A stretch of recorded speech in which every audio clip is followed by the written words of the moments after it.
Hello po, ngayon tuturuan ko kayo or ipapaliwanag ko sa inyo kung ano ang ibig sabihin ng point, line segment, and tree. Anong pinagkakaiba-iba nito? Okay, pag sinabing point, exact location, an exact location or position. Yun tinatawag natin na point.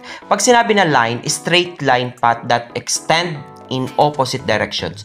So, parehas yung left and right natin na yung position ng mayroon tayong makikitang arrow na maliit. Okay, yan tinatawag natin na line. Okay po. So, para malaman natin kung anong line segment, yung line segment is part of a line with two endpoints. May katapusan.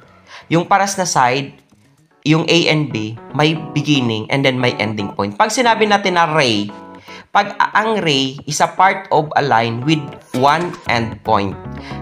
Starting point, may starting point tayo and then may continuous forever in other direction. For example, yung A point, and then yung B, continuous yun. Yun ang tawag natin na ray.